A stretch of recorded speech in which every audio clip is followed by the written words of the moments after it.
Hey, this is Haley from Loop by Loop Studio, and today I wanted to show you a little bit about how I use roving. I'm here in my home studio, my happy little hooking corner at home. So there's cats here, there's TVs here, there's all the comforts that I like while I'm hooking rugs. So I have myself set up here. So I wanted to show you this this hand-dyed roving that I have. This is just a standard sheep's roving. It's not too slippery. It's got a nice tooth to it, so it really sticks in your rugs pretty well. I find that things like merino are a little bit slippery, but you know, you just have to work with other materials and see what you like. But this is about 2 ounces of roving fleece. Roving, also known as fleece. And you can see it's quite a bit of wool in here, and it's a little bit compacted. So when you pull it apart, it actually sort of expands. So, you know, I don't normally have these kind of long strings hanging around. I tend to braid my roving.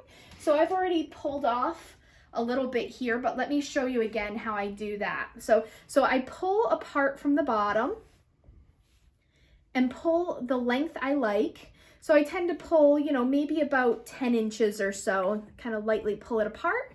And now I have like a nice supply here that I can work from. A little goes a long way, so you don't need too much. So I take my big long strand and I'm just gonna braid it up.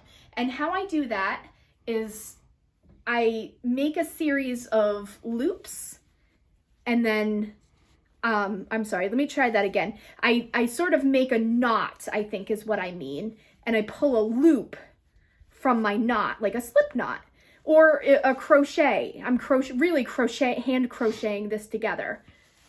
And then I keep doing that over and over again, just to keep it nice and contained. Let me, couple more. And then one more. So now I have this like nice braid that I can fling over here without worrying that it's gonna like fall apart and get tangled in my wool and things like that. So if I go back to my pieces of roving here, you can see there's lots of different tones. I'm gonna get some nice color effects using these. Basically what I do is I just wanna work from one of these little pieces I pulled off. And what I'm looking for is I'm trying when I pull it to get like a nice, width or girth, almost like a bulky yarn or super bulky yarn. So I'm just kind of lightly stretching this out, and then I'm just going to twist it with my finger. So I'm just kind of, it's almost like I'm making my own yarn. Okay, so then I'm gonna take this underneath and I'm gonna hook it just like I would yarn. So here's my end. And now the nice thing about this roving is that when it comes up to the surface, it really fluffs up.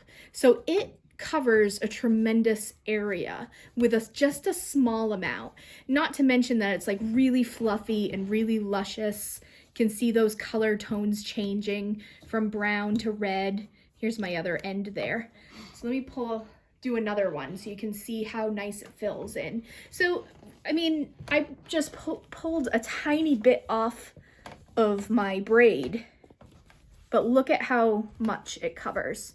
So 2 ounces will go a really long way.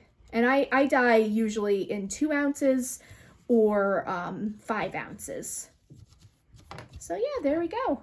And I can just look at the beautiful tones. It changes from red to brown, back to red. It's very pretty. I'm gonna pull that out because I'm not gonna keep this on this design.